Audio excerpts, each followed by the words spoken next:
ஆன்மீக நண்பர்கள் அனைவருக்கும் என்னுடைய அன்பான வணக்கங்கள். தை மாத ராசி பலன். தை பிறந்தால் வழி பிறக்கும் என்பது புகழ்பெற்ற பழமொழியாகும். இந்த பழமொழிக்கேற்ப தை மாதம் பிறக்கும் போது சில ராசிக்காரர்களுக்கு அதிர்ஷ்டம் கொட்டப் போகிறது. உழவு தொழிலுக்கு மரியாதை செலுத்தும் உழவர் திருநாள் தை மாதத்தின் முதல் நாள்.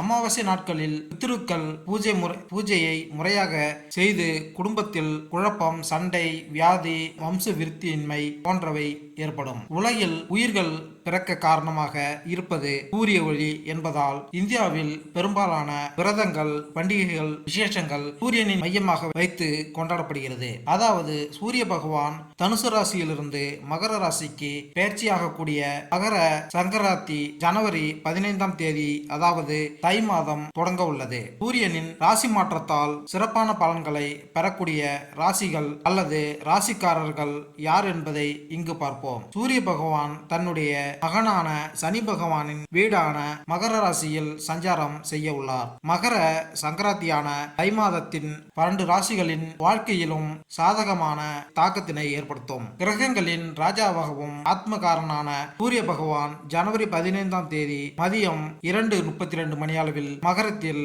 பயிற்சிக்கு இடம்பெயர உள்ளார். அடுத்து எந்தெந்த ராசிக்காரர்களுக்கு அதிர்ஷ்டம் கிடைக்கும் என்பதை தெரிந்து கொள்வோம் வாருங்கள். தை பிறந்தால் வழிபிறக்கும் என்று கூறுவார்கள். இந்த நிலையில் தமிழர் திருநாளாம் பொங்கல் பண்டிகையை முன்னிட்டு 12 ராசிகளுக்கான பலன்களை இங்கு பார்ப்போம்.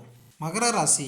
எனது அன்பார்ந்த மகர ராசி அன்பர்களே, 3ஆம் பாவத்தில் ராகு பகவானும் பாகிஸ்தானத்தில் கேது பகவானும் அமர்ந்து எண்ணற்ற நல்ல வெற்றிகளை உங்களுக்கு தேடி வந்து கொடுக்க போகிறார்கள். குறிப்பாக 4ஆம் பாவத்தை பாவத்தில் அமர்ந்திருக்கும் குரு பகவான் புதிய வாய்ப்புகளையும் வீடு தேடி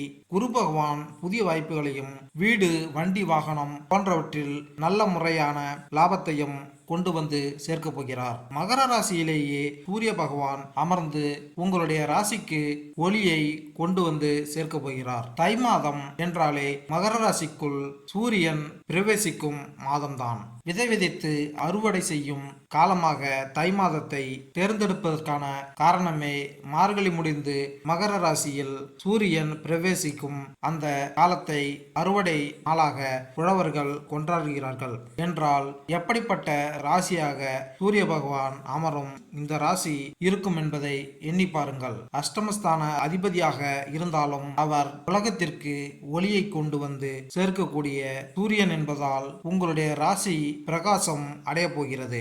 நீங்கள் புகழடைய போகிறீர்கள். வேலை ஸ்தானத்தில், உத்தியோகத்தில் லாபத்தை மற்றும் அனைத்திலும் வெற்றியடைய போகிறீர்கள். மேலும் இந்த வீடியோ உங்களுக்கு பிடித்திருந்தால் லைக் பண்ணுங்க, கமெண்ட் பண்ணுங்க, மறக்காம சப்ஸ்கிரைப் பண்ணுங்க. நன்றி, வணக்கம்.